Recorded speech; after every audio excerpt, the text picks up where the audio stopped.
make that.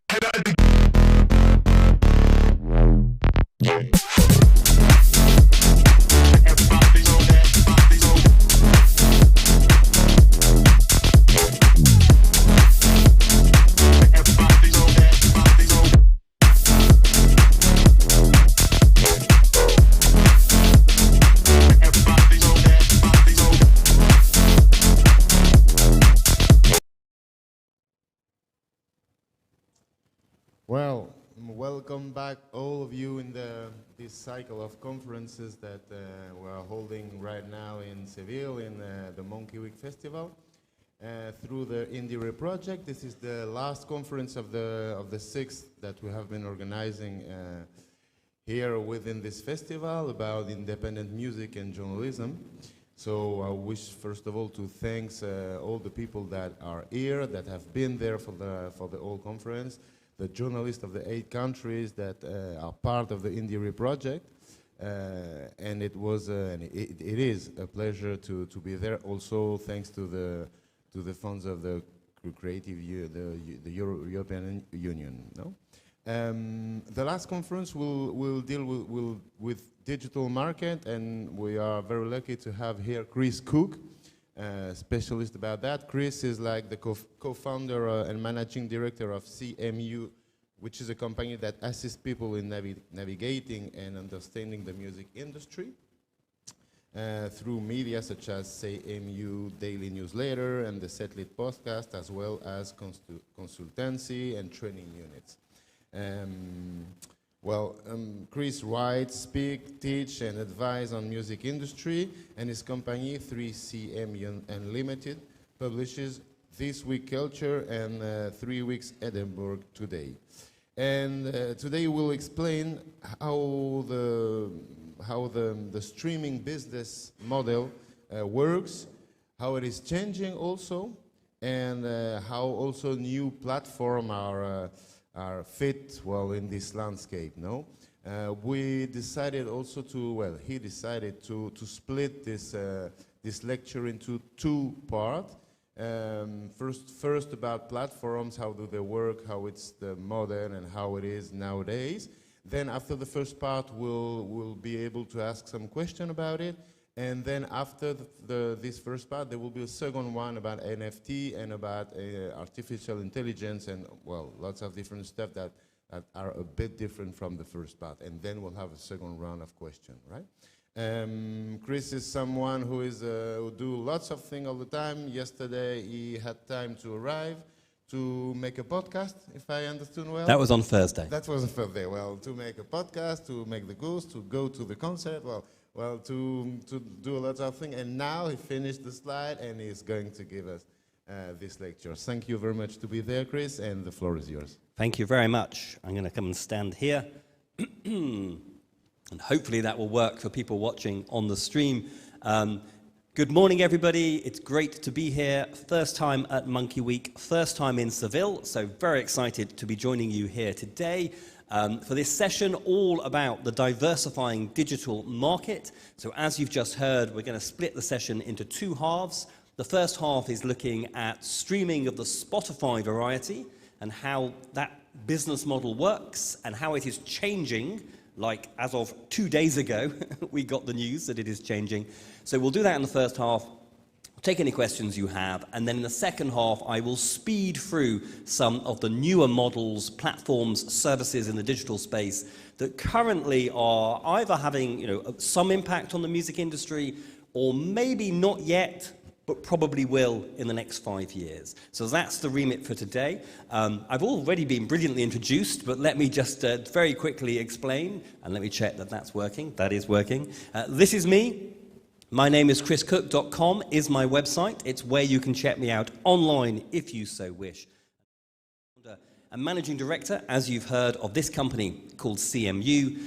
We're based in London, in the UK, and we exist to help people navigate and understand the music business, and we do that through our media. So you should all sign up to our CMU Daily Bulletin. It comes out every day by email. We have a podcast called Setlist that comes out every Friday evening, And we have our website at completemusicupdate.com. That's the website. We also do lots of training about the music business. We do lots of consultancy, and we have a future talent program supporting early career artists and songwriters. So that's what we do. Check us out at that URL. So here we go with our diversifying digital market. That's my brief for the next hour and a half. I'm going to present lots of slides to you. I have quite a lot to cover. You can download the slides, so if you go to that, and this will come back up at the end, if you give me an email address beginning of next week, I will send you a link to where you can download the slides I am presenting here today.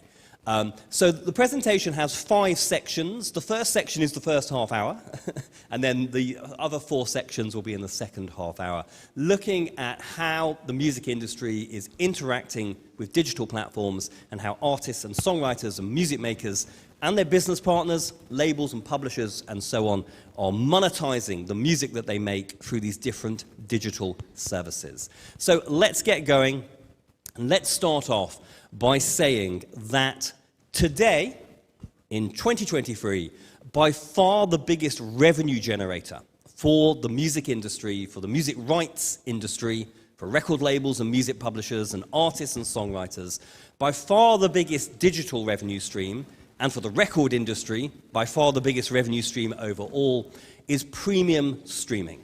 So those are the streaming services where people pay, whatever it is, 11, 12 euros a month to access 100 million tracks on demand. So Spotify, Apple Music, Amazon Music, Deezer, and so on and so forth. That is what brings in by far the most money. The business model for streaming, the way streaming works, the way Spotify works out how to pay labels and publishers, artists and songwriters when their music is streamed, the business model has been in place for about 15 years now. Amazon, they're all basically working to the same business model. They all operate in more or less the same way behind the scenes. You'll often see on social media people saying, oh, Apple pays twice as much as Spotify when it comes to streaming. That's not strictly speaking true. Okay? Behind the scenes, the business model operated by Spotify and Apple Music is basically the same business model. Now, the business model is quite complicated. In a moment, I'm going to explain it to you, and I may fry your brains. If those of you who've not come across this before, it is quite a complicated business model. In fact, I've written an entire book called Dissecting the Digital Dollar that explains it in a lot of detail. Today, I'm going to give you the basics. But I guess the key thing to know is that this business model that has existed for about 15 years now is in the process of being changed. It is evolving, and I'm going to explain what those changes are. But first of all, let me justify the statement I have made that premium streaming is by far the biggest revenue generator in the music industry, or the music rights industry today. So this chart on the screen is showing the breakdown of recorded music revenues. So the money that comes into the record industry, so labels and distributors and the artists that they work with. And if we look at all of the money that came in for the record industry in 2022, these are last year's figures, you will see that the vast majority of money coming into the record industry is from digital. We still make a little bit of money selling plastic discs, in some countries mainly CD, in some countries mainly vinyl. There is some money coming in from when music is used on radio and TV, or in pubs, clubs, bars, cafes, the money that flows in through the collective licensing system. And then there's a tiny little bit of money coming in from sync, when music is synchronized into movies and games and adverts. Everyone tends to think that sync is bigger than it is. Okay, look at that tiny little slice on the far right-hand side of the screen. Sync is a really small part of the business, an important part of the business, but a small part of the business. So, digital, by far the biggest revenue generator. But what do we mean by digital? Because there are obviously lots of different kinds of digital music services. So let's just go through and group them. So first of all, there are download stores. Okay, so the iTunes store still exists within Apple Music. Beatport is still selling downloads in dance music, and Bandcamp are still selling downloads for independent artists. A really small part of the business today, obviously 10 years ago, certainly in the US and the UK, downloads were massive. Okay, the iTunes store for a period of time was the record industry in countries like the UK and the US. Today, a really small part of the business. Then we have premium streaming. So that's the ones I've already alluded to. So Spotify, Apple Music, Amazon Music, the paid-for YouTube music service, Deezer, etc. So where people are paying to access streams. In addition to the services you all know, in some parts of the world, there are actually regional services, local services that only really operate in 1 or 2 countries, but in those countries, they are as big, if not bigger, than the big global platforms. So China is a good example where Spotify doesn't exist in China. It's the Tencent services and NetEase's music service that dominates. In India, Spotify does exist, but it is competing with JioSaavn and Ghana. In North Africa and in the Middle East, you've got a service called Angami. So there are some parts of the world where there are local regional services that are as big, if not bigger, than the global services. Then we have free streaming, the services which are paid for by advertising. The users do not pay. Now, generally, free streaming is the free tiers of the premium services. So you have Spotify Premium and Spotify Free.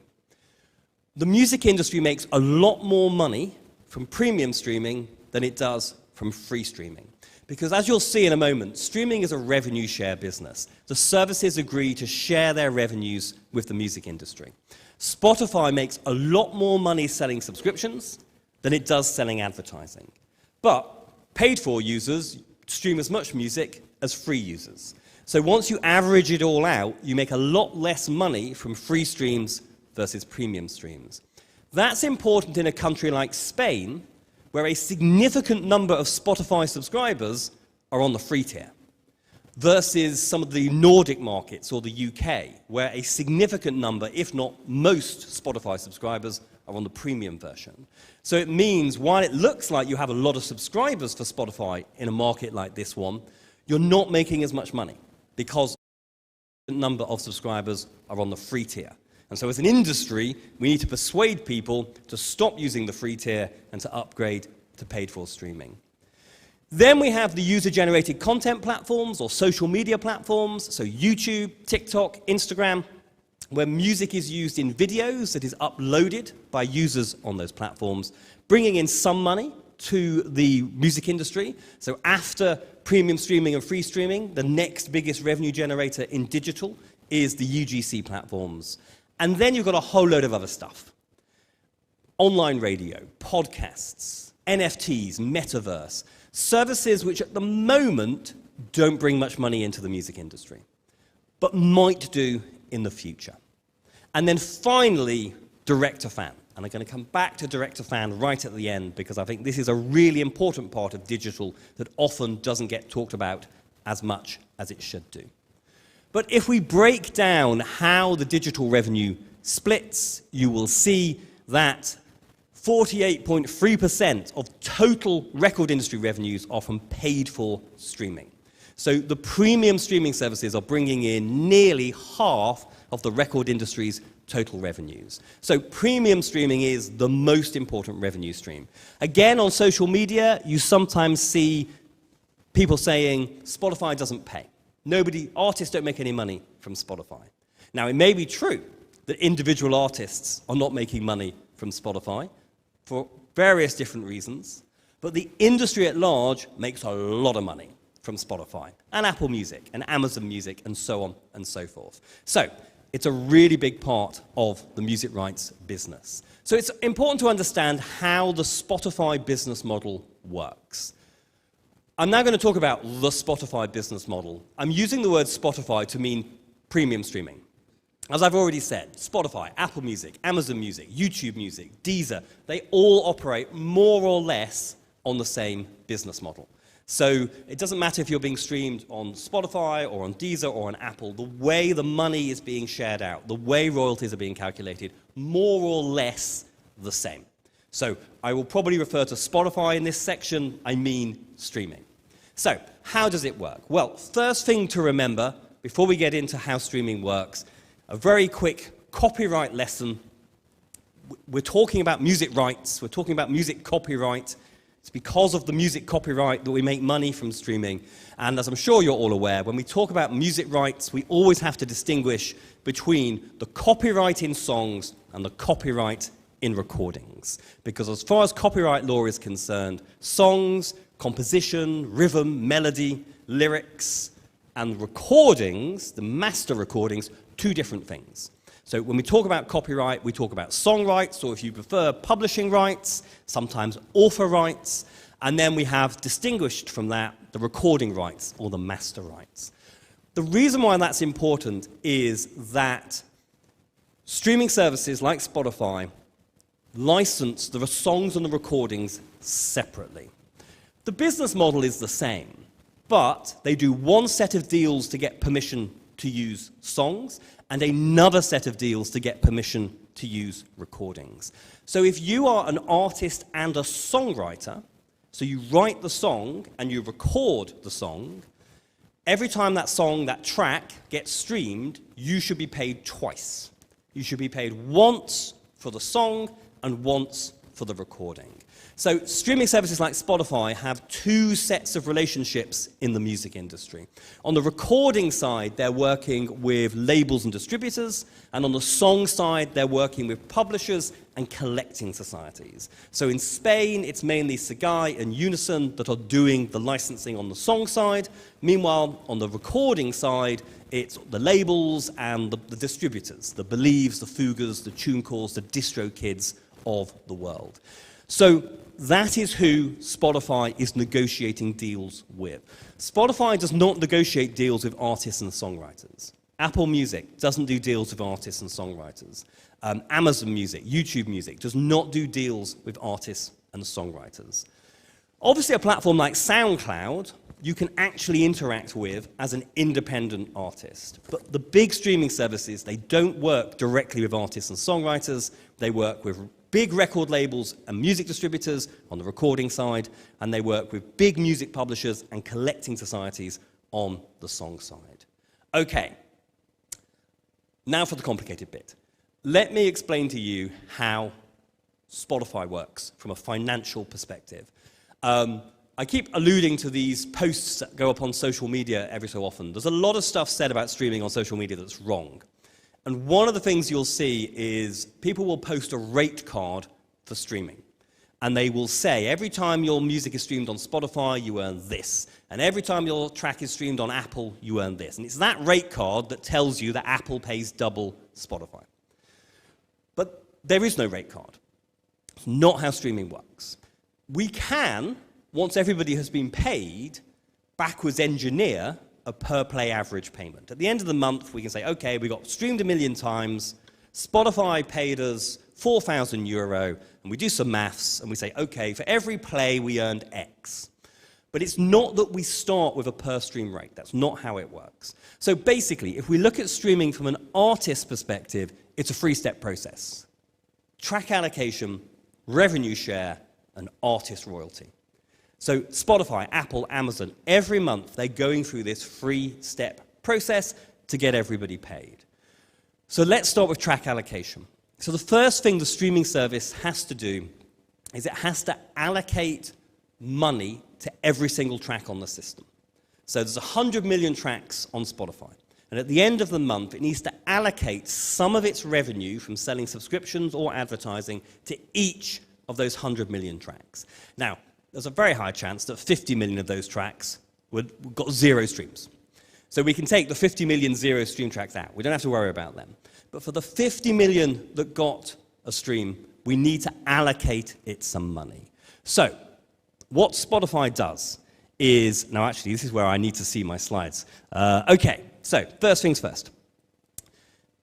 Spotify counts up the plays for each track and all the tracks across the system. And for this process, Spotify treats a play at 30 seconds. So if a track is listened to for 30 seconds, a play is counted. If it's listened to for 29 seconds, not counted. If it's listened to 31 seconds and it's a 20-minute track, still counted as one play. So that's the first thing that Spotify does, is it counts up all the plays across the system. Then, okay, it asks, okay, in Spain, of all the streams that we delivered, of all the plays that happened by premium subscribers in Spain last month, what percentage were of any one track? And crucially, it is the percentage of total consumption that matters. How many times you were streamed doesn't matter. What matters is, of all the streams, what percentage was your track. So if we do it on a track-by-track basis, the chances are that one track got 0.00000000001% of all the plays that month. It's easier to do it on a catalogue basis. Universal Music's catalogue last month, I don't know, 22% of all plays were of Universal Music catalogue. So that's the first thing we need to do. We need to say, okay, how many streams were there? And for each track or each catalogue, what percentage of total streams did it account for? Then, next, how much money did we make? Okay, so how much money did we make selling subscriptions in Spain last month? Or in France, or in Germany. It's done on a country-by-country basis. So how much money did we make? Then what we do is we take the money, we take all the data about plays, and we allocate each track some money based on what percentage of total plays it accounted for. So if your track accounted for 0.000000001% of the plays, you get allocated 0.000000001% of the money.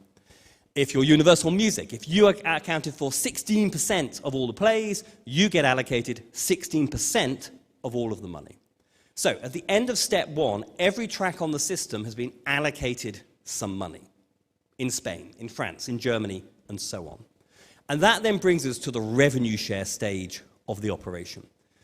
Once every track has an allocation, that allocation has to be shared with whoever controls the rights in the music. Now remember, there are two rights. So basically, what the service does is it pays 50 to 55% of the allocation to whoever controls the recording, a label or a distributor.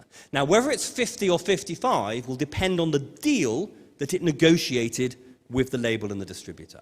So some labels might be on 54, some distributors might be on 51. Every deal is different. And those deals are secret. You're not allowed to know what revenue share your label is getting. But that's just the recording. Then 10 to 15% is paid through to whoever controls the song, collecting society, music publisher. So for every bit of money that is allocated to a track, 50 to 55% goes to whoever controls the recording, 10 to 15% to whoever controls the song, and those of you who are good at maths will realize that what that means is that Spotify gets to keep about 30% of the money. So that's the track allocation process and the revenue share process. So let's quickly recap. Let's say we have a track on the system. Let's see what does it say there. Okay, so let's say Spotify made 10 million euro selling subscriptions in Spain last month. And then we have a track on the system that has, what's it say there, 0.01% of all the streams for this track. And that's a big track. That's probably a Drake track. Okay? So we're now going to allocate 0.01% of the money to that track, which is €1,000. Of the €1,000, we're going to pay up to 55%, €550 to the label, and we're going to pay up to 15%, €150 to whoever controls the song, a collecting society. Spotify has now done everything it needs to do to make sure the right people have been paid. But you'll notice that we're yet to pay the artist or the songwriter. Okay, a label or a distributor's got some money for the recording, a publisher or collecting society's got some money for a song, but what about the artists? Because the money is flowing through the music industry. It's flowing through labels and distributors on the recording side and publishers and collecting societies on the song side. What the artist receives, how much of the money paid through to the label or distributor the artist receives, depends on the deal that the artist did with its label or its distributor. Okay? It could be all the money, it could be a few percent of the money. Depends on the deal. On the song side, if the money is flowing through a music publisher, it depends on the publishing deal. If it's flowing through a collecting society, it depends on the society's rules for how money gets distributed. If we look at the label side, the artist side, it could literally be that of the money paid through to the label or distributor, it could be that 100% of the money gets pushed through, because that would happen if they were working with TuneCore. TuneCore, DistroKid, pay 100% of the money through. If they're working with a higher level distributor that is doing more work for them, probably the distributor is going to keep 20–30% of the money. If they're working with a distributor that's throwing a load of marketing support at them, the distributor could be taking up to 50% of the money. If the artist is signed to an indie label, they might be on a 50–50 split with the indie label. If they're signed to a bigger indie or a major, the chances are that the label gets to keep 75% of the money, so the artist is getting 25%. And if the artist did something very, very foolish and did their record deal in the 1980s, then the chances are, depending on how the label has chosen to pay through digital income, they could be getting 12% of the money or 8% of the money, because back in the olden days, record deals were less artist-friendly. So how much the artist receives depends on the deals that they have done with their label or distributor, and on the song side, the deal they've done with their music publisher or the rules of their collecting society. And that's how it works. And just to stress, this is happening on a country-by-country basis and on a subscription-type basis. So the money is allocated and shared for Spain, separately to France, separately to Germany. Also, the subscription money is allocated to the music played by premium subscribers, and the ad-funded money, the advertising money, is distributed to the music listened to by the free-tier subscribers. So in each country, the maths is done separately, and then the premium streams are calculated and the free streams are calculated separately. That's important because there's less advertising money, as I've already said. So if you're getting streamed predominantly by free subscribers, you're going to make less money. Subscription prices in India are a lot cheaper than subscription prices in Spain, probably about €2 or €3 in India. So it means with premium, there's less money. So in India, you're going to make less per stream on average because there's less subscription money coming in. So it's important to remember that when you take global averages, Spotify pays 0.3 of a cent per stream. That's an approximation, but it's not very accurate because it depends on the country, it depends on whether it's premium or free, and there are lots of variables. It also depends on the month. Okay, that's how it currently works. Now let's very quickly talk about how the model is changing. So that model was set up in the late 2000s by Spotify and Deezer, who were first to market, and the major record companies, and an organization called Merlin that represents a lot of the indies. There are lots of people who think that that model's not right. There's lots of people who think that there are issues with the model that we should change. Now, whether that means the streaming services change, or the music industry changes, or maybe we rewrite copyright law to force a change, over the last 15 years, lots of particularly artists and songwriters and independent labels have said the system's not right, we need to change it. And there have been a number of proposals for what changes could be made. We could shift to a so-called user-centric system, where the money gets allocated separately for every subscriber rather than for all the subscribers in Spain in 1 month. That's the user-centric system that people used to talk about a lot. The indie labels proposed the artist growth model, which is where the most streamed tracks would be penalized, so a little bit of money would be taken away from the most streamed tracks, but the money would then be passed down to tracks in the middle. So it would almost be like a bulk buy discount. Drake would make less per stream. There'd be a 10% discount on Drake's streams, but Spotify wouldn't bank the money. The money would be passed down to the mid-tier. The problem there is persuading Drake and Universal Music that that's a good idea. We are yet to do that. Some people think the 30-second thing is unfair if you're making classical music, and generally speaking, every track is 22 minutes long, versus pop music, where the average track is 3.5 minutes. The 30-second thing is unfair. Maybe the length of the track should be factored in. And some people think that when somebody selects a stream, so you go into Spotify and actually press play on a track, you should earn more than if the Spotify algorithm pushes the track at you. Because the former feels more like the digital equivalent of buying a CD, the latter feels more like the digital equivalent of turning on the radio. And it was always the case that you made a lot more money selling CDs than you do selling radio. So some people think so-called pull streams. Pull streams, where I request it, should earn more, and push streams, where the algorithm pushes it at me, should earn less. So people have been discussing for years about how we could change the model. To date, nothing changed. SoundCloud did introduce a little bit of user-centric. Tidal, not mentioned Tidal, talked about introducing user-centric, but never really did.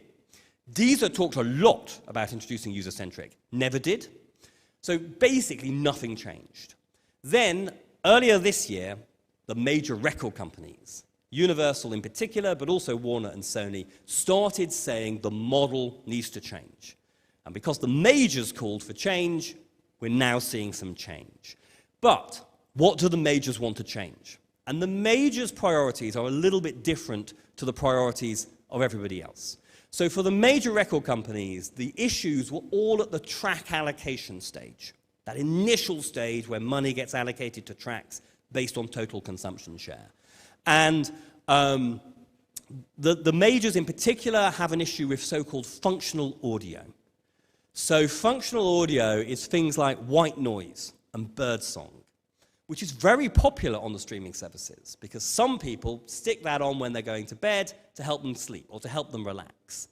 And currently, functional audio is treated exactly the same as pop music.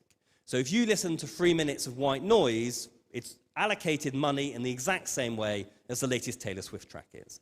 And so lots of record companies decided that that's wrong. The other thing that the majors are concerned about are the millions and millions of hobbyist musicians uploading music into Spotify. They're starting to use this really horrible term, non-professional artists. But the idea is it's people who make music not because they want a career in music, not because they're trying to make money from music, but because music is a passion. And you create some music and you upload it to Spotify. And those tracks are treated exactly the same as everybody else's tracks. And some people, particularly the majors, think that there should be a distinction made between the music created by those creators versus the music released by people who are building a career or a business in music or who are established artists in the music industry.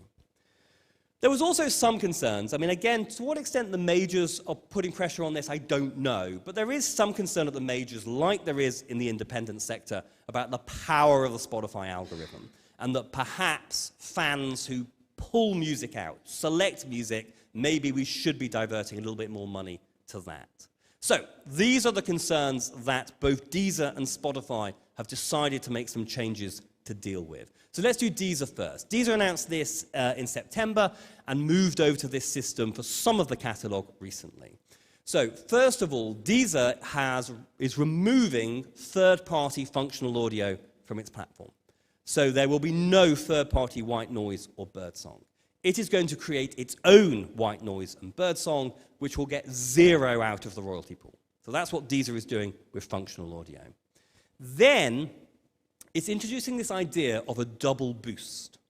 So first of all, if a track is by what it is unfortunately referring to a professional artist, and that is based on getting 1,000 streams by at least 500 users every month. And if you meet that target, you become a professional artist. And if you are a professional artist, every play of your tracks now counts as 2 plays. So you will be allocated twice as much. So professional artists get a double boost on every play. Also, tracks which are pulled by the user rather than pushed by the algorithm, every play will count as 2. So there's a double boost for professional artists, and there's a double boost for tracks that people actively seek. So this is what Deezer is rolling out to change the track allocation system. Spotify confirmed this week that it is making different changes, but to deal with the same issues. So first of all, functional audio. Spotify for functional audio is going to make the play length, the required play length, longer for functional audio. So a piece of white noise will need to be listened to for 2 minutes for a play to kick in. The reason for that is some functional audio producers make all of their tracks 31 seconds and then glue them together in a playlist. So you can have an hour of birdsong in a playlist that is actually 120 tracks, so it gets 120 plays, gaming the system. So they're going to make it that there needs to be a 2-minute listening time in order for a play to be counted. They're also going to downgrade, so basically every play of a functional audio track will be, I don't know, 90% of a play. They're yet to actually figure out exactly what that's going to be. But basically, less money will go to functional audio. For the hobbyist musicians, the so-called non-professional artists, they're introducing a threshold that a track will have to get 1,000 streams in a year to qualify for anything. So if a track gets 999 plays in a year, none of those plays will be counted for track allocation. The artist will earn 0. I should stress, where functional audio and non-professional musicians are making less money, it's not that Deezer and Spotify are keeping that money, it's that there'll be more money to allocate to the artists that are not negatively impacted by these changes. So Spotify was very keen to stress that this will benefit emerging and professional artists. Realistically, the biggest winners will be Drake and Universal Music. So really, it's the superstars and the majors who will win from this. But it is true that people in the mid-tier will see a slight uplift as well. Spotify has not currently announced anything to deal with the power of the algorithm. We'll see whether or not that comes down the line. That is my very quick explanation of how the streaming model works, why arguably it doesn't work, and the changes that are being made. So before I carry on with the other 4 things I want to say about UGC and Web3 and AI and Direct-to-Fan, let's pause there, because I may have confused everybody in the room. So maybe we can pause there and take some questions. Does that seem like a plan? Okay, we're going to get a microphone up on stage. Does anyone have any questions? You can put your hands up and we'll get a microphone out there.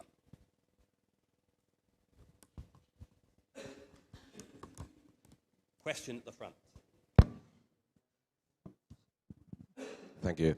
You told about the Deezer model that's going to be 2 different double payment or double boost. Yeah.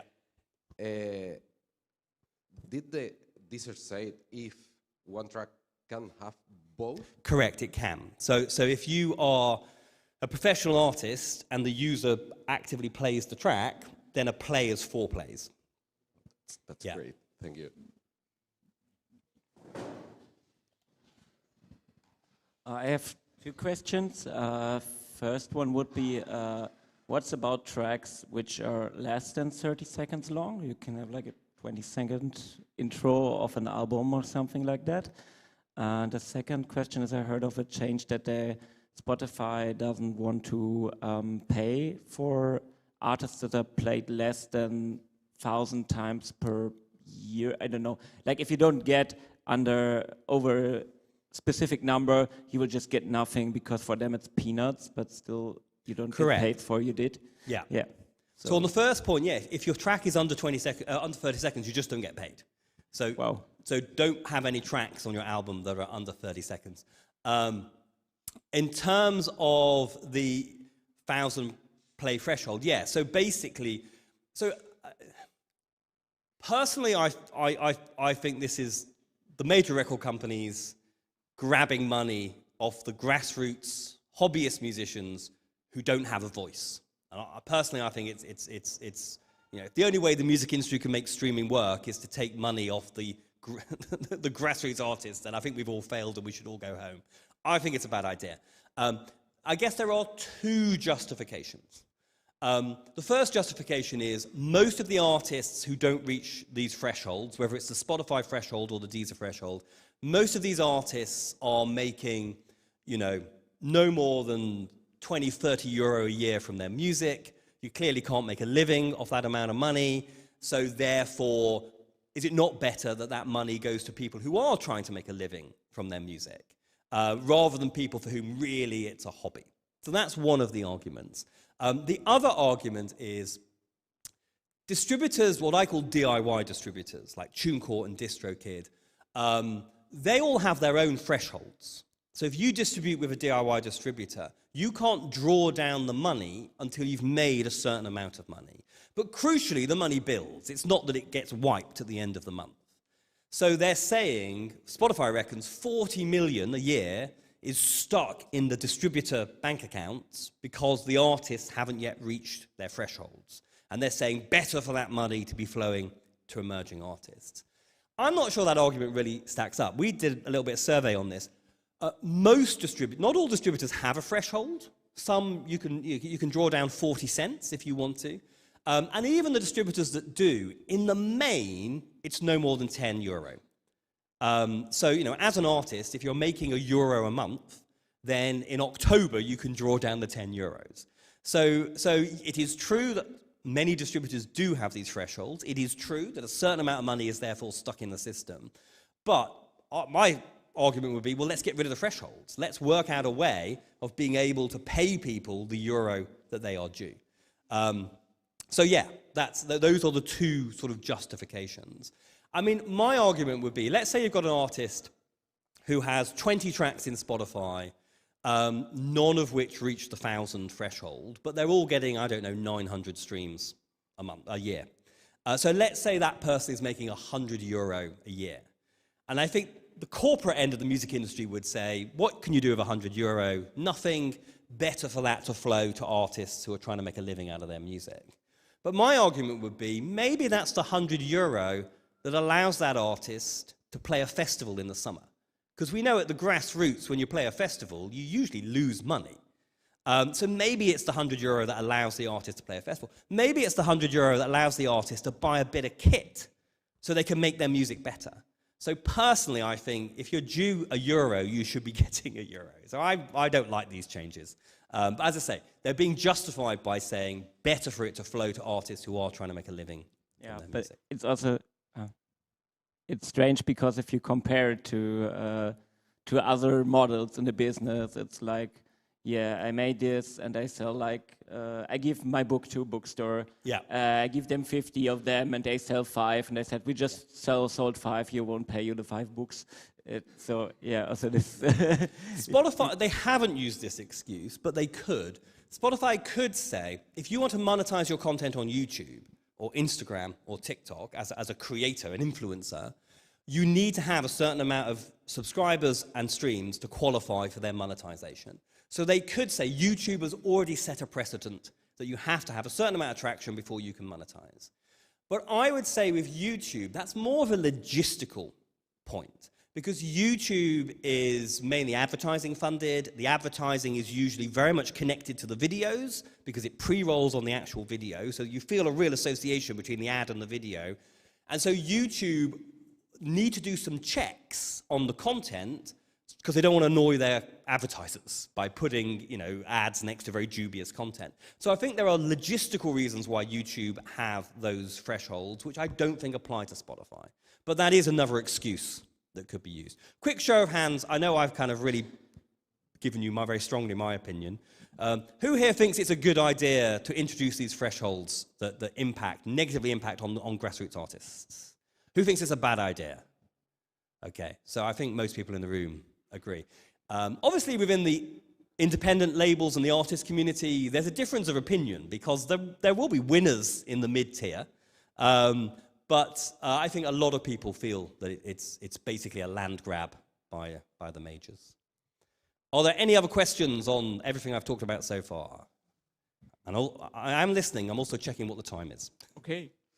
Now, my question is a little bit about the up-and-coming artist perspective, and not really about the money, but about the algorithms. So I think Spotify sometimes is a bit more supportive to the up-and-coming artists than, for example, the Deezer, what you mentioned, that the Deezer changed the algorithm system and they support the professionals in better ways. And Spotify, for example, create thematic playlists for the up-and-coming eras, for example, for the genres, what they're creating. And I think it's okay. But how can I reach, as an up-and-coming artist, to be a supported one at the Spotify? So maybe it depends on your own record label or about your music genre. So how can I deal with that algorithm rule? What do you think? Yeah, so you're right that Spotify has built more tools for artists than everybody else. They're very much ahead. I mean, slowly but surely the others When Spotify introduces a tool, usually the others ultimately copy it. But Spotify is generally ahead. And obviously Spotify for playlisting has its online pitching tool within Spotify for Artists. So any artist can go into Spotify for Artists, put all the information in for their track, and then their track is in the system, and maybe the algorithm will pick it up, maybe a human curator will pick it up. And the official line from Spotify is, that's how you get your music noticed by Spotify. You fill out that form. And it is true that at the major record companies, the marketing people, they are filling out that form. So it does begin with that form. But we all know in the music industry, it's also about personal relationships. And within Spotify, there are label relations people, there are editors, there are curators. And if your label or your distributor has relationships with those people, you have an immediate advantage. So some of it is automated through the form, but some of it is about personal relationships. And so the question is, if you are an artist or a small indie label, how do you get access to those people? And realistically, it will probably be through your distributor, assuming you're working with a distributor. And I guess this is where the bigger labels have an advantage. The big distributors all have day-to-day relationships with the people at Spotify, but they're also working a lot of music. So let's say you get 20 minutes with the key people at Spotify a week. A label probably only has a couple of releases to talk about. A distributor might have 100 to talk about. Well, you can't. So they have to pick a few releases. But I think, yeah, most people, it's accessing it via your distributor. The other issue here is, in terms of the human beings, the label relations and the editors and curators, the number of people differs hugely depending on your country. So in the UK, big team. Germany, big team. US, big team. But there are some countries where there's one person. There are some countries where there are 0 people. And I think those countries are at a huge disadvantage. Because, yeah, the form exists, you can fill out the form. But if there is nobody in your local area, who are you meant to talk to? That said, I think Spotify has more people than most of its competitors. So that is a challenge. Thank you so much. And my second question is a bit connecting to here, that I think there are some hacks in the system. So maybe in Hungary, for example, independent artists use so many times kind of ghost labels to try to, how can I say, boost their tracks. So maybe they just recognize maybe it's a better way if they just open a new channel and start to upload this. But how do you think, is it okay, or is it a solution for the independent artists to choose, for example, this kind of ghost labels to publish their songs, or the independent way is still better and the algorithm can support this more? What do you think? There are ways you can try and influence the algorithm, legit ways and illegitimate ways. So a legitimate way, for example, is obviously on Spotify there are third-party playlists, not controlled by Spotify, controlled by DJs or radio stations or journalists or just people who set up a playlist 10 years ago and found an audience. And if you can get lots of third-party playlisters, I say lots, 5, to all playlist your track in 1 week, that will influence the Spotify algorithm. So you might not be able to get to the Spotify playlisters, but maybe you can get to those third-party playlists. And then there are websites like Submit Hub, where you can pay a little bit of money and it will push your music at those people.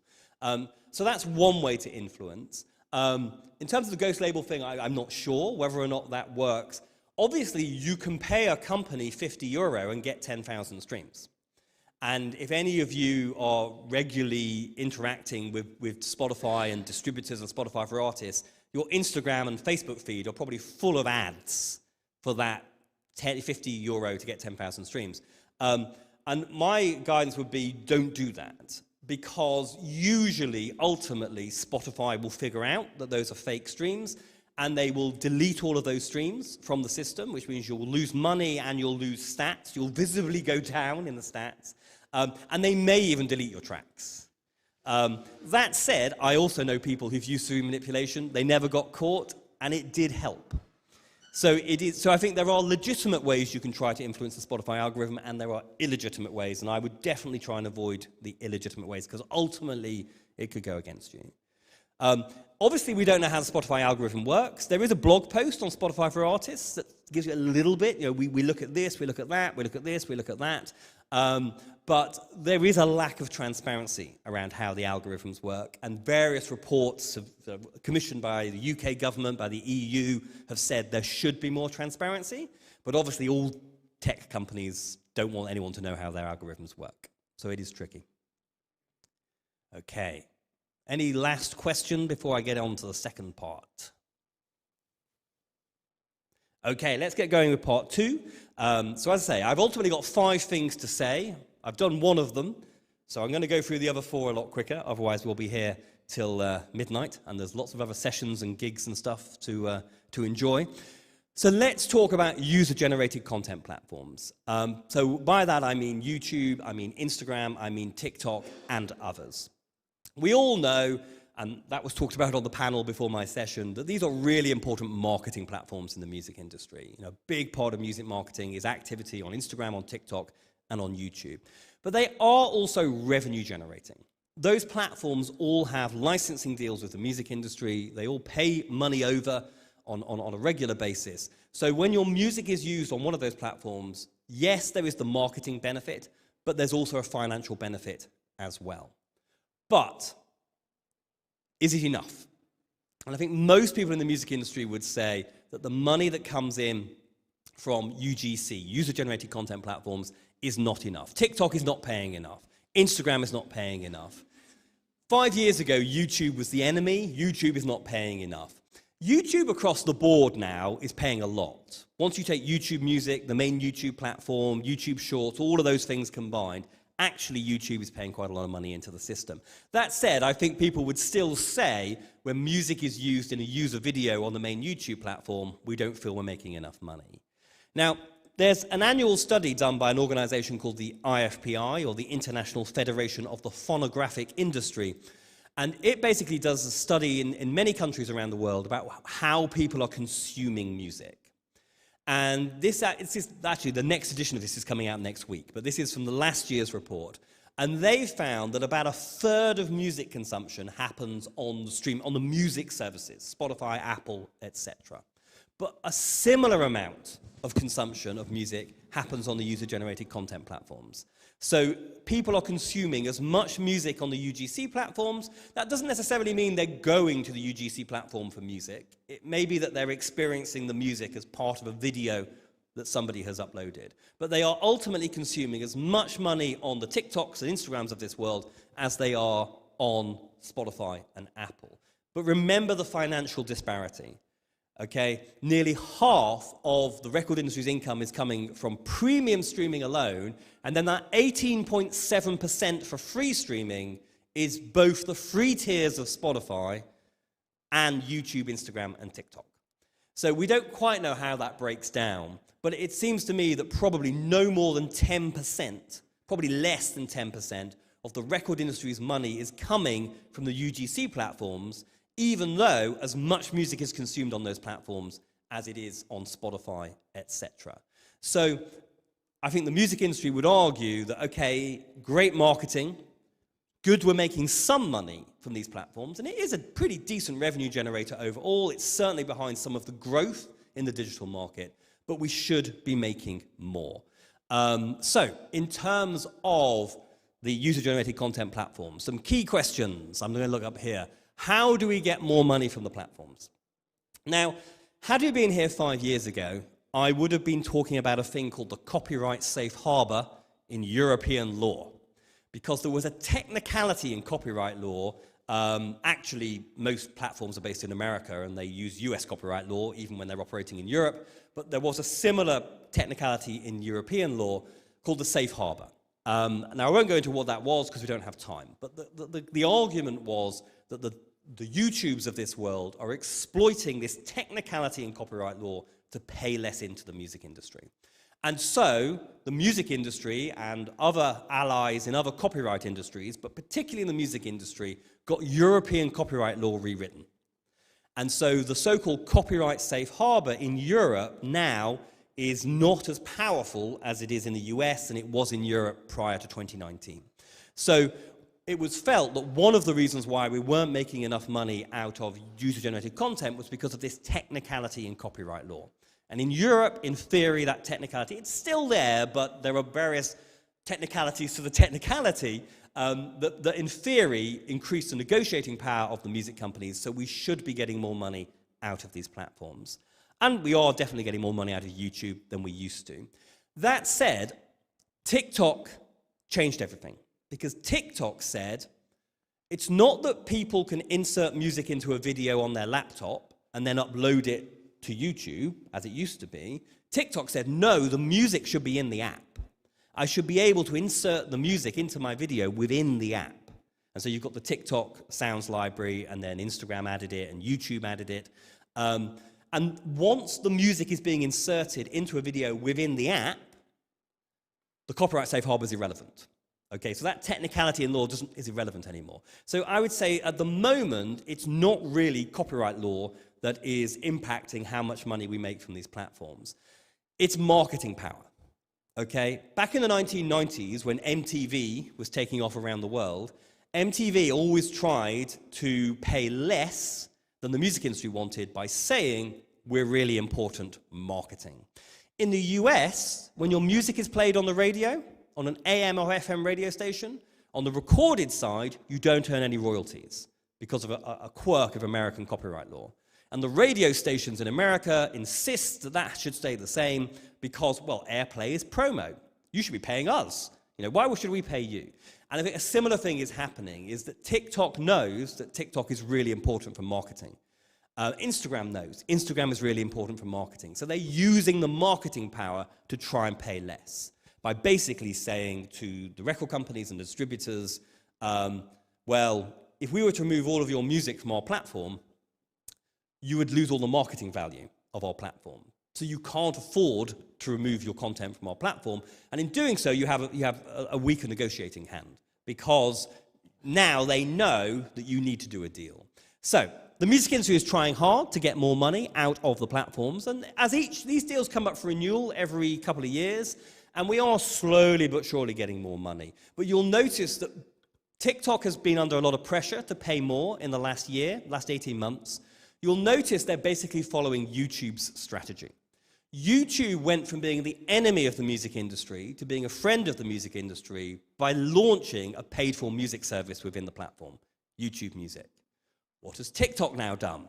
It's launched TikTok Music. Not in Europe yet, but it's slowly appearing around the world. So I think TikTok, again, are trying to placate the music industry by saying, okay, you want more money, what if we have a paid-for service? So we may get more money out of these platforms, and generally speaking, as each new deal comes along, we do. Another challenge with these platforms is, how do we know what music has been used? Now, where a user inserts the music within the app, that's fine, we know. But obviously, although you can insert the music within the app, you can still insert the music on your laptop and then upload the video. Or you might record a video where the music is just playing in the background. And so how do we know what music has been used? Now, obviously, there is audio ID technology to help. I would say that YouTube's Content ID is one of, if not the best, audio ID system out there. But there is still a challenge of knowing what music has been used. But here's another couple of things to think about with user-generated content. First things first. Can the music industry get better at directly licensing professional creators on YouTube, TikTok, and Instagram? Is there a whole other revenue stream with the UGC platforms that at the moment we're missing out on? Because we negotiate deals with YouTube, we negotiate deals with TikTok, we negotiate deals with Instagram. These are massive global platforms that know that their platforms have marketing power, and they're always going to use that marketing power to try and keep the rates down. However, on these platforms are professional creators. Technically, professional creators are not covered by the platform's licenses. The platform's licenses are for user-generated content. At what point does somebody uploading content to YouTube cease to be a user and they become a professional creator?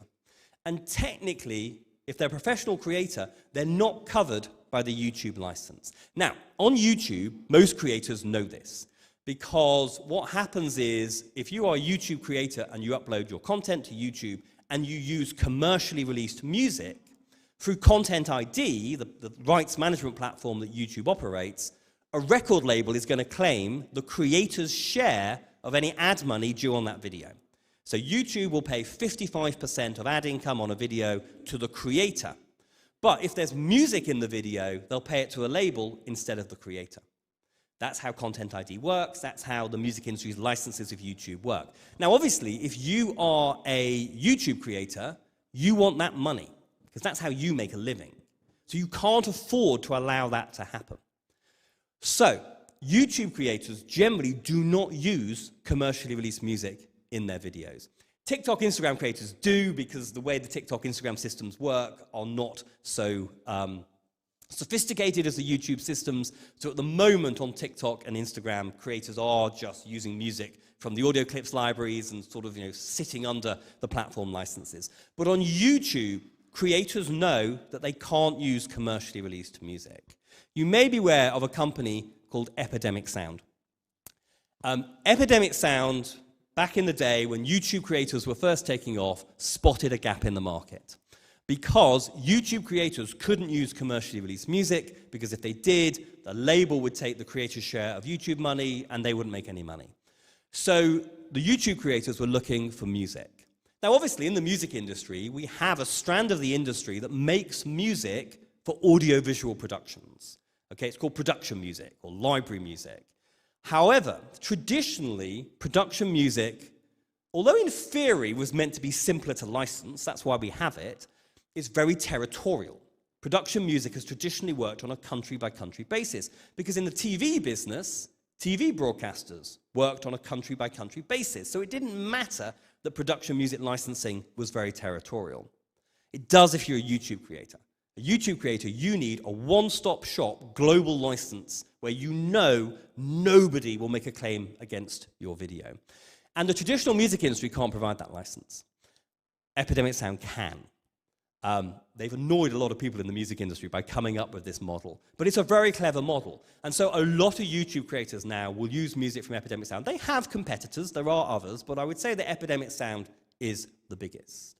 But what if we could find a way to allow those YouTube creators to license commercially released music to put into their videos, rather than production music? They can't rely on the YouTube license, so could we find a way of allowing them to license commercially released music so the music industry starts making money from these creators? Now, these creators have no understanding of music copyright, and they don't have very much money.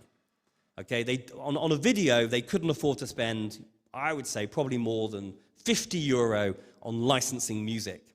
And obviously, once we start talking about creators licensing music for their videos, we're basically into the sync business. And in the sync business, most labels and publishers, you're looking for deals that are worth thousands of euros or more, not 40 euros. We're not set up to license for 40 euros, particularly when you remember that the recording and the song need to be licensed separately. But there are millions of these creators. There are millions of creators creating millions of videos every day. So if we could just find a way to allow them to license music with a one-stop shop global license for 40 euro, that's a huge amount of money that we could be making as a music industry, in addition to the money we're making from YouTube and Instagram and TikTok. So I think this is a huge opportunity to be directly licensing creators rather than licensing platforms. This is a startup called Lipped that is trying to be the marketplace for that, by doing deals with labels and publishers and allowing people in a one-stop shop, affordable way to license commercially released music that they can put into their YouTube videos. So there are people trying to work on this model. YouTube is also trying to work on this model. Initially only in the US, YouTube is building its own marketplace.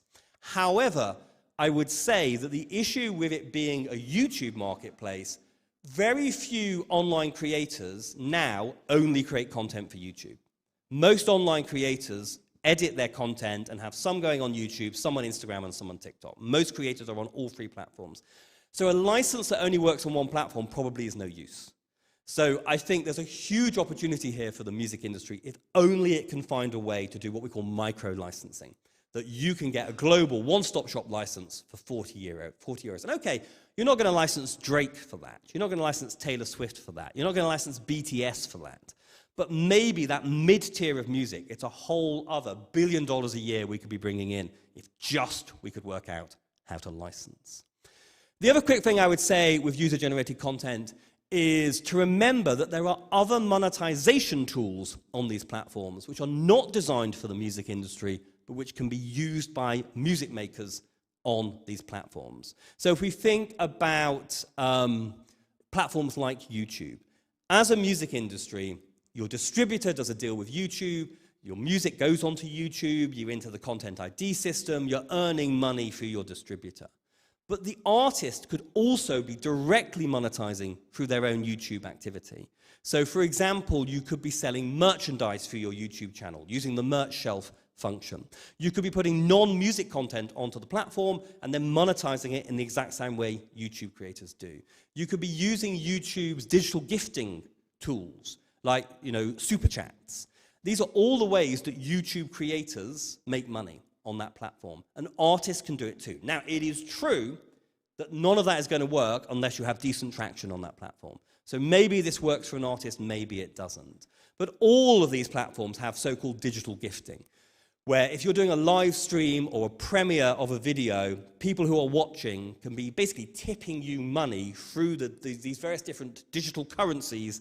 And this is how YouTube creators make money. And I think for some artists who have an engaged audience on YouTube or Instagram or TikTok, always remember there are other ways to make money beyond what the licenses are generating. So, user-generated content, already a decent revenue stream for the music industry, but could be a lot bigger. And let's see what happens in the next few years. Okay, let's just very quickly talk about some other digital platforms that maybe could bring money into the music industry. Had we been here 2 years ago, I would have been talking a lot about this, wouldn't I? Do you remember that year when everyone got obsessed with the blockchain and cryptocurrencies and non-fungible tokens? Do you all remember that year when it was all about Web3 and NFTs? Did anybody ever figure it out? Did anybody ever work out what it was all about? The blockchain is a spreadsheet on a lot of computers. That's all it is. It's a lot of data sitting on lots of computers across the internet, lots of servers. I think with the blockchain, when we all got obsessed by the blockchain, in a way, you don't need to know what the blockchain is. You don't need to know how the blockchain works. The question is, are there products we can build on the blockchain that can make money for musicians? That's the question. And I think of all the different things that were talked about in the context of music and the blockchain and so-called Web3, I guess digital collectible NFTs was something that people talked about. So non-fungible tokens, it's just a little bit of data on the blockchain. It's a bit like having a ticket, a digital ticket. And the digital ticket is attached to a piece of content. So it could be an image, it could be a video, it could be an audio track. It doesn't matter. And what the token does is it says, okay, whoever holds this token, you can't hold it, it's digital, but whoever has this digital token has certain rights in relation to the piece of content. And all of this is then stored on the blockchain. Usually the actual piece of digital content is not stored on the blockchain. It's just stuck on a server somewhere. But basically attached to the NFT is a so-called smart contract that says that the holder of the token has certain privileges in relation to the piece of content, and then the token can be sold. And if the token is sold, the new owner of the token gets the privileges. And you can set it up as the original minter, the person who minted the token. You can set it up that if the token is sold, you're cut into the resale. So you get 20% of the resale. Now, people find NFTs quite tricky to get their head around because it's kind of quite, nebulous, isn't it? This idea of there being a digital token. And the question is, well, what rights does the token give you in connection with the content? So it could be actual legal property rights. It could be that you own the copyright in the content because you own the token. But generally, that wasn't what was being sold. It could be that you have a royalty right. So some artists did sell NFTs connected to tracks, and the owner of the token then earns 0.00001% of any money that the track generates. So it could be that in the token, the smart contract says, whoever owns the token gets 0.0001% of any money this track opens. So it could be a royalty right. But in most cases, what the token was granting was what I call bragging rights. It was just an emotional feeling, okay? I own one of 100 tokens attached to this track. Everyone can see because it says so on the blockchain. And because I have that token, I'm a bigger, better fan than everybody else. So it was more bragging rights than anything else. It's like, why is a signed vinyl record more valuable than the vinyl record? You don't get any more music out of the signed version. But somehow the signed version feels like it has more value because you can say, look, mine's signed. And I think it's the digital equivalent of that. So there are lots of ways in which the music industry could make use of the blockchain and of NFTs on the blockchain. But I think the digital collectibles was the thing that got the most attention. But is there an opportunity here? And obviously, the bubble has burst in terms of the ridiculous prices that NFTs were going for towards the end of the pandemic. I would say if there is an opportunity here, it varies hugely depending on the artist and the artist's fans. For some artists and some fan bases, I think there is an opportunity today. It's almost like digital merchandise. But for many artists and many fans, there is no opportunity today. And whether or not there will be an opportunity in the future depends on how Web3 at large, the blockchain at large, NFTs at large, how they evolve in the years ahead. And it may be that NFTs and the future of NFTs in music are connected to that other thing we were all talking about 18 months ago, which is the metaverse. So digital virtual worlds where we will all hang out in the future, or so they say. Now, with metaverses, obviously the metaverse business at the moment is really the gaming business. Okay, there are virtual worlds that exist within the gaming space. I don't know whether Epic Games that own Fortnite actively refer to the Fortnite world as a metaverse, but I think it's probably the closest we've got. So where the concept of virtual worlds is really taking off is in the gaming space. The question is, when you take the gaming away, do you still want to hang out in that space? And some people think that you do, and some people think that you don't. I think the future of the metaverse is probably very connected to the future of VR and AR and XR hardware, virtual reality, augmented reality. Apple is finally bringing its VR headset to market. It will initially be way too expensive for anybody to afford, but it could be that Apple's headset, the Vision Pro, completely revolutionizes the sort of the VR headset business, and it might be that that is what makes the idea of a metaverse outside of gaming have traction. We don't know yet. But if it does, there are almost certainly opportunities for the music industry in the metaverse, and the idea of digital collectibles connected to an NFT make a lot more sense in the metaverse space. In the Fortnite world, digital collectibles are big business. When you're buying skins for your avatars, emotes so your avatars can move. A lot of money is spent on digital collectibles within Fortnite. When artists have done shows within the Fortnite universe, digital collectibles is how they've made money. And with NFTs, you would be able to take your digital collectibles from one metaverse to another. So it may be that the whole digital collectible NFT thing will only really make sense once the metaverse takes off, if the metaverse takes off. So, for some artists, some fan bases, there's probably already an opportunity. For many artists and many fan bases, it's very much wait and see. Which brings us to the buzzy topic that has replaced Web3 at every music event in the last year, which is artificial intelligence. You cannot have failed to notice that even though AI has been theorized since at least the 1950s, and these technologies have been in development for decades, AI, big talking point, not just in music, just generally at the moment. Partly because the technology is leaping in terms of how sophisticated it is, and partly because governments and politicians across the world have finally realized that they're going to need to regulate AI, and everybody's trying to figure out how to do it. In the music industry, we are mainly interested, not exclusively, but mainly in so-called generative AI. These are AI models that can generate content, whether that's text or audio or video or images or music. So it's generative AI that we are talking about the most in the music industry. Why? Why are we talking about generative AI? Well, I guess first things first, and I think this was talked about on the previous panel, the music industry is using generative AI. There are various tools that you can use to help with the music making process. Now, there are some generative AI models, Google, Meta, Stability, have all developed AI models that compose music from scratch. I would say currently, they're not great, okay? And they can't create long pieces of music. They generally create short pieces of music. There are then other tools which are using AI not to compose music from scratch, but to stitch together existing segments or stems, or to help with mastering, or to help with the production process, or to help with the ideas process. Now, the generative AI models that actually compose music from scratch, we have to assume are going to become much, much more sophisticated in the next few years. If you look at what image generative AI could do 2 years ago versus now, it's amazing how it has become so much more sophisticated in the last 2 years. So probably music, the same thing is going to happen.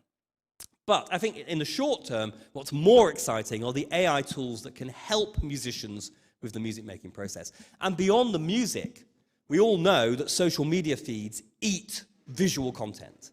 As an artist, I thought it was interesting in the previous panel when they were asked, as an artist, is there a way of doing it without social media? And the very firm, correct answer was no. We do quite a lot of educational stuff at CMU, and we sit down with early career artists, and we say, okay, in order to find an audience, you're going to have to engage with social media. And you can see half the room. Some people are excited about that, because some musicians are as excited about their social media profile as they are the music making and the creativity involved in social media. But some artists, you can see their hearts sink. It's like, my passion is making music. Why have I got to also have a profile on Instagram?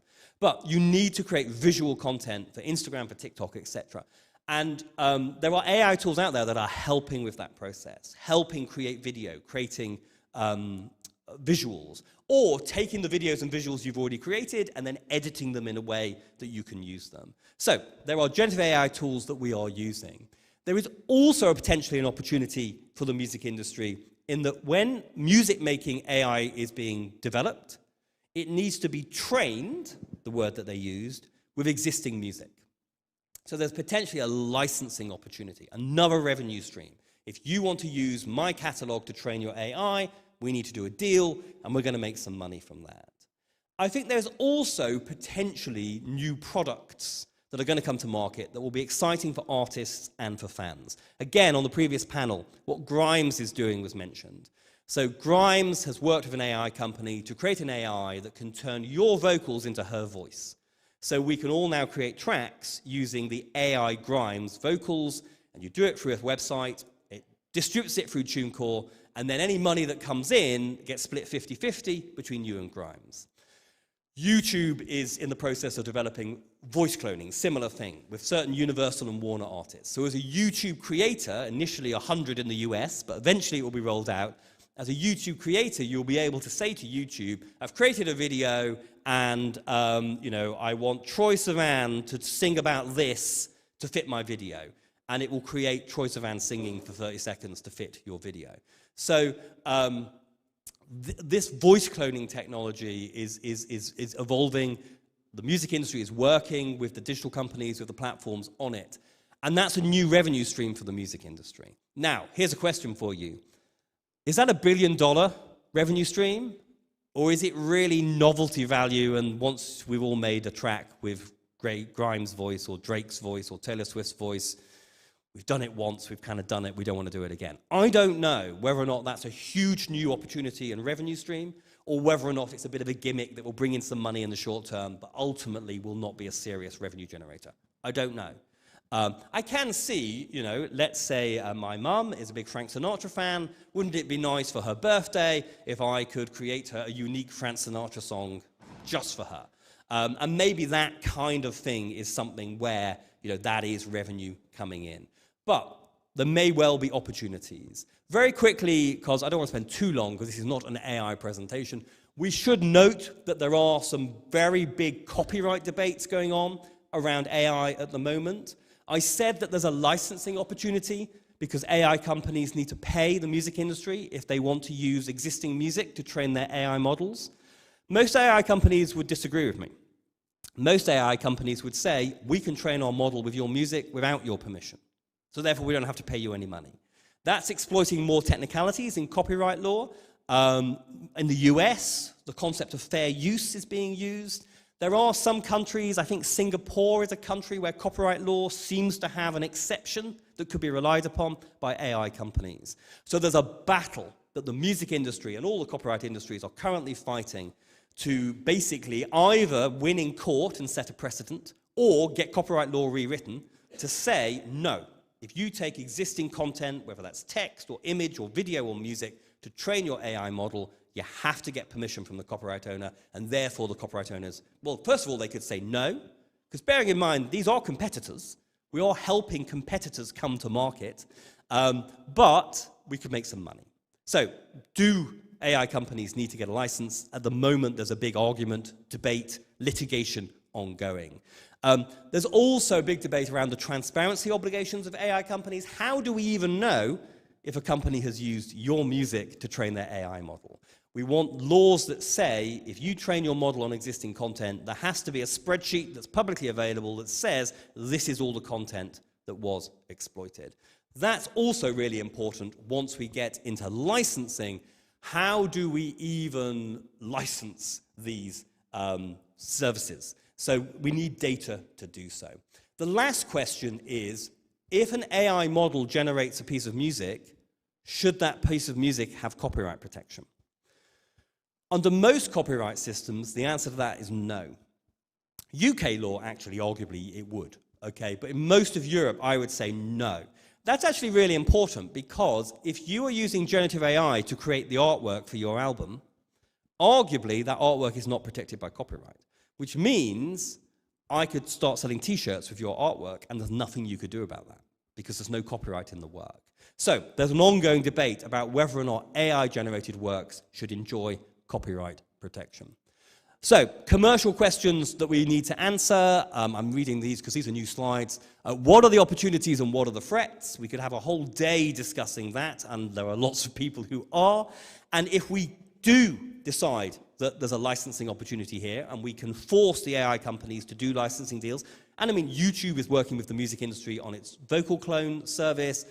Stability and Meta did license mainly production music to train their AI models. So licensing deals are being done.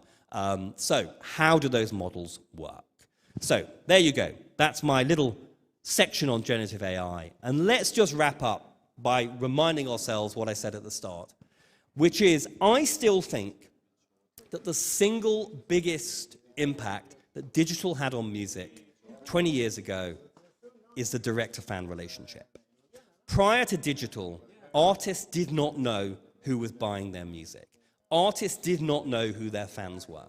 Beyond the fan letter and the mosh pit, which was a very small minority of fans, artists did not know who their fans were. And digital changed that. And that's a huge opportunity, which plenty of artists and labels are already utilizing and capitalizing on, but I think we could capitalize on a whole lot more. Now, obviously, if you are a frontline artist, an artist up front on stage, building a brand and an audience around your music, in order to make any money, you need a fan base. However good your music is, without a fan base, you're not going to make any money. So if you want to make money from streaming or from selling CDs and vinyl or from royalties that come in through your collecting societies, if you want to sell tickets for your shows, if you want to sell merchandise, you need a fan base. So the biggest task for any new artist is building a fan base. But once you've got a fan base and you're connected to that fan base online, important question, how else can we make money from that audience? What else can we do for that audience that will bring us money? And that's the direct-to-fan opportunity. Now, in the first phase of direct-to-fan, this was about setting up an artist store. So like a Bandcamp profile, or you use Shopify, or you just set it up on your own website. And you sell merchandise, and you sell tickets directly to the fan, rather than through retailers. However, what we've started to see in more recent years is people offering premium digital content and experiences direct to the core fan base. So we're not selling them a t-shirt, we're not selling them a ticket, we're giving them some premium content, a premium live stream. We're giving them access to something that makes them feel special. And some of the things I've already talked about, digital gifting on the user-generated content platforms, the whole NFT digital collectible things, really, this is the direct-to-fan opportunity. And I think once we get into this type of direct-to-fan, what we're actually selling is emotional connection. It's not something physical. It's the feeling that you have access to something that the normal people do not. Now, realistically, once content is online, anybody can access it if they know where to look. But you give the perception of exclusivity, or you give the feeling of being part of a group, a community, a club, or with grassroots and niche artists, supporter satisfaction. If you look at a platform like Patreon, whether it's musicians or it's YouTube creators use Patreon, yes, as a supporter through Patreon, you probably get access to some extra content.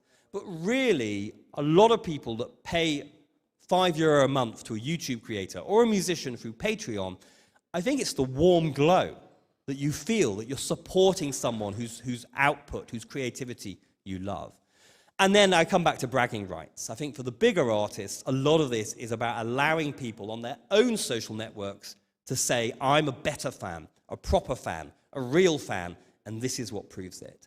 Now, the opportunity in direct-to-fan depends totally on the artist and the fan base. There is no off-the-shelf solution for everybody.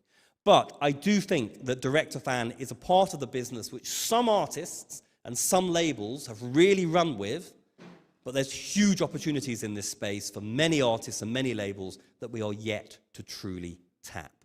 And that is my very speedy overview of the diversifying digital market. I don't know how we're doing for time. How are we doing for time? We're basically out of time. But I suppose, is there any final question before we wrap up? Does anybody have any questions? I don't think there are. I think I've fried everybody's brains with all of that information. I know I went through a lot, especially in the second half, because I had a lot to cover in my 35 minutes. But don't forget, you can download the slides if they're useful to you. If you give me your email address, I will send you a link early next week to where you can download the slides. And of course, if you want to stay in touch with everything that's changing and developing, because it's changing and developing all the time, especially at the moment with the streaming model and with AI, you should sign up to CMU, get our daily bulletin by email, or if you don't like reading, the weekly podcast set list, or you can check us out at completemusicupdate.com. I will be around. I am actually going back to UK today, unfortunately. I wish I was staying around for another few days, but I will be around for at least the next half hour. So if people have any questions, come and grab me, and I will try my best to answer them. Thank you very much for listening. I hope you found that useful. Thank you to the people watching on the stream. Thank you very much. Goodbye.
make that.